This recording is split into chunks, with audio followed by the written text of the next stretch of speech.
यानंतर बातमी आहे एका मोठ्या राजकीय भेटीची। ही भेट झाली राज्याचे मुख्यमंत्री आणि मनसेचे अध्यक्ष राज ठाकरे यांच्यामध्ये। निमित्त बाप्पाचं होतं।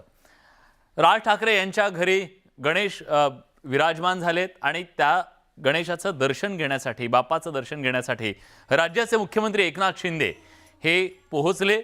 जवळपास पाऊण तास या दोन नेत्यांमध्ये चर्चा झाली, पण ही चर्चा राजकीय नव्हती हे दोघांनी सांगितलं।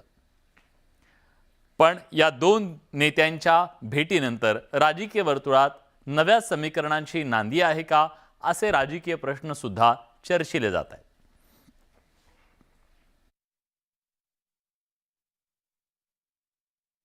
खरं म्हणजे राजकीय चर्चाच झाली नाही, त्यामुळे नांदी कशी ठरेल आणि समीकरण काय। भाई आज एक सदिच्छा भेट होती। मी त्यांचं ऑपरेशन जेव्हा झालं त्याच वेळेस येणार होतो, परंतु आज गणपतीचा योगायोग देखील आहे आणि त्यांचा देखील मला वाटतं आजच विसर्जन आहे गणपतीचं। 1.5 दिवसाचा गणपती आहे, त्यामुळे आज मी आलो। जुन्या आठवणींना उजाळा मिळाला।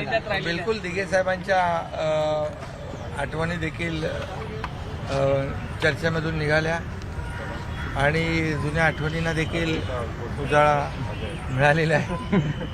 शेवटी आम्ही सगळेजण बाळासाहेबांच्या मार्गदर्शनाखाली, सानिध्यामध्ये सगळ्यांनीच काम केलेले आहे। त्यावेळेस देखील राजसाहेबांनी देखील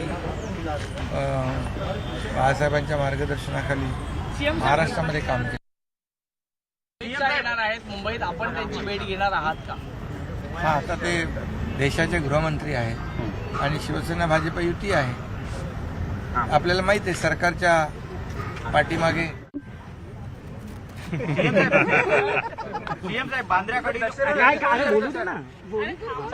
जे आज मजबूत सरकार जे स्थापन झालेलं आहे शिवसेना भाजप युतीचं, त्याच्या मागे प्रधानमंत्री महोदय आणि गृहमंत्री महोदयांचं योगदान, शुभेच्छा आहेत। त्यांनी आम्हाला सांगितलेलं आहे राज्याच्या प्रगतीसाठी, विकासासाठी केंद्र सरकार पूर्णपणे खंबीरपणे पाठीशी उभं आहे। गणपती बाप्पा ही बुद्धीची देवता, पण काही लोकांना अधिक ह्या बाप्पानं जास्त आशीर्वाद देणं गरजेचं आहे, कारण त्यांची बुद्धी कुठं गेली आहे असा प्रश्न हा व्हिडिओ बघितल्यानंतर तुमच्या लक्षात येईल। ही घटना मुंबईतल्या मुंबापुरीमधली आहे। मुंबईतल्या मुंबादेवी परिसरामध्ये गणपतीचा मंडप उभारण्यावरून एका महिलेला मारहाण करण्यात आल्याचा हा व्हिडिओ सध्या प्रचंड व्हायरल होतोय। मारहाण करणारी व्यक्ती मनसेचा उपविभाग प्रमुख असून त्याचं नाव विनोद अर्गिले असल्याचं कळतंय। या प्रकरणी महिलेनं पोलिसात तक्रार दाखल केली आहे।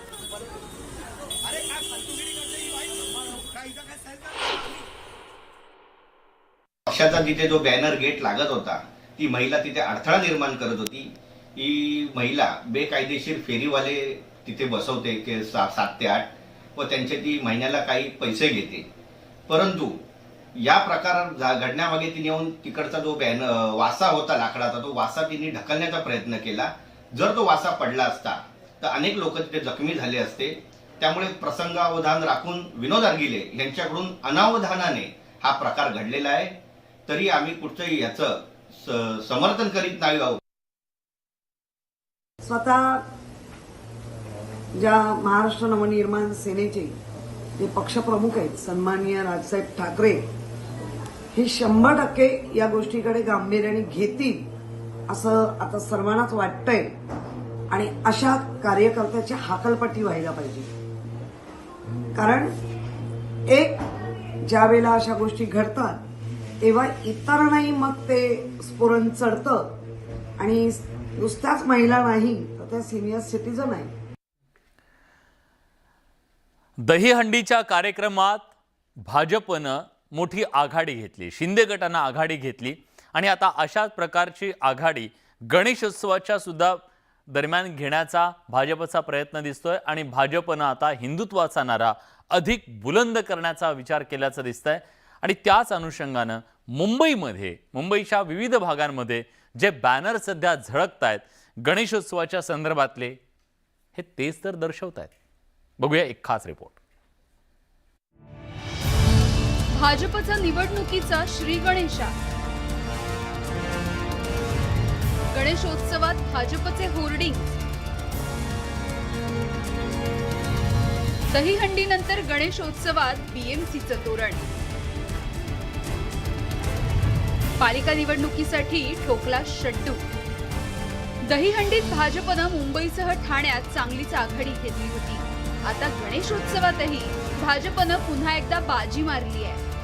आपलं सरकार आलं, हिंदू सणांवरचं विघ्न टळलं, असे होर्डिंग्ज मुंबईभर लावण्यात आले आहेत. भाजपनं आक्रमक हिंदुत्वाचा पुरस्कार केल्याचं यामधून स्पष्ट होत आहे. हिंदू मतदारांना सणाच्या माध्यमातून संदेश देण्यात आलाय. तर दुसरीकडे गणेशोत्सवात आघाडीवर असणारी शिवसेना राज्यातल्या सत्तांतरानंतर बॅकफूटवर गेल्याचं दिसतंय. मात्र भाजपनं अधिक आक्रमक भूमिका घेतली आहे, कारण मुंबईत भाजपचाच महापौर विराजमान करायचा यासाठी जोरदार प्रयत्न सुरू आहेत. यावेळेला महापालिकेमध्ये भारतीय जनता पक्षाचा महापौर आणायचा आहे आणि तो 100% येईल. शिवसेनेनं भाजपच्या होर्डिंगचा चांगलाच समाचार घेतलाय. तर भाजप स्वतःची पाठ स्वतःच थोपटून घेतं असा टोला काँग्रेसनं लगावला.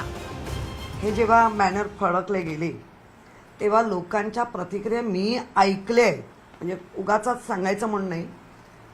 2 वर्षाचा कोविड काळ हा सगळ्यांनी अनुभवलाय आणि तरी असं लिहित असतील तर ते खऱ्या अर्थाने अधिक सिंपत्ती उलट उद्धवजींना मिळते आणि हास्यास्पद आपण होत आहे. खरं तर हास्यास्पद स्वतःचेच फोटो लावून स्वतःचा प्रचार करणारं भाजप इव्हेंटबाज याचा प्रत्यय आज मुंबई शहरामध्ये आपल्याला हे सगळे बॅनर पाहिल्यानंतर पाहायला मिळते आहे.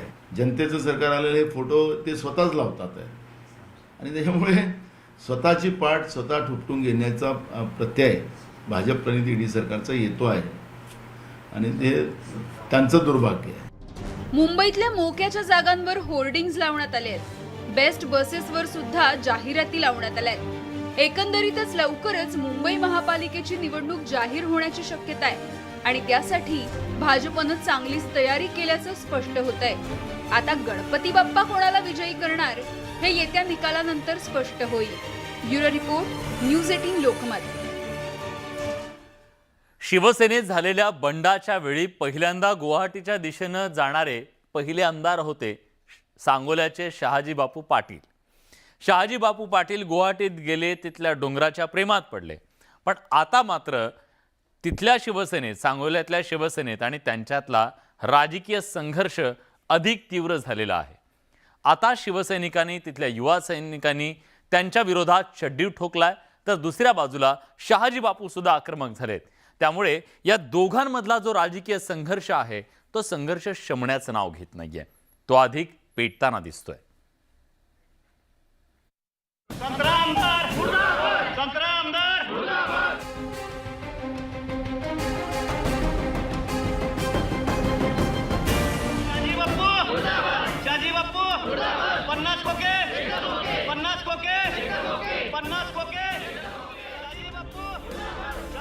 शिवसेना आणि युवा सेनेच्या कार्यकर्त्यांनी आमदार शहाजी पाटलांच्या विरोधात आक्रमक भूमिका घेतली आहे. रस्त्यावर उतरून बॅनरच्या माध्यमातून शहाजी पाटलांवर निशाणा साधण्यात आलाय.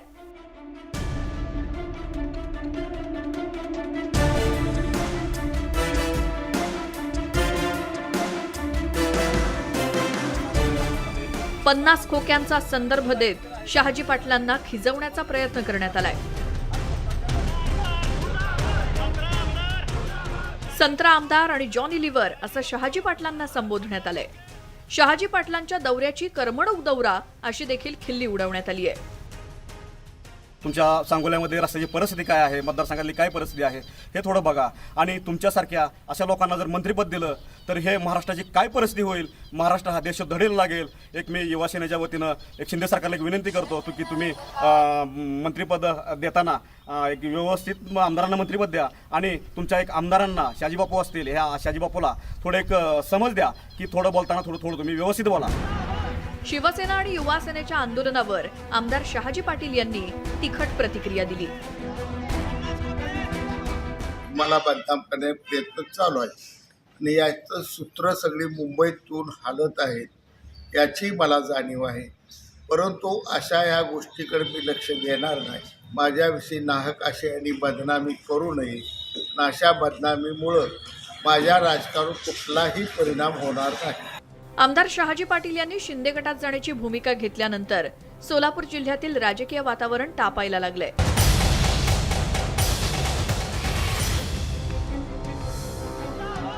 शहाजी पाटलांवर शिवसेनेकडून जोरदार टीका केली जाते. आंदोलनासोबतच सोशल मीडियावर सुद्धा युवा सेनेनं आमदार शहाजी पाटील यांच्या विरोधात आघाडी उघडली आहे. आता शहाजी पाटलांनीही आक्रमक भूमिका घेतली आहे, त्यामुळे हा राजकीय संघर्ष सुरूच राहणार असल्याचं स्पष्ट होत आहे. वीरेंद्र सिंह उत्पात, न्यूज 18 लोकमत, पंढरपूर.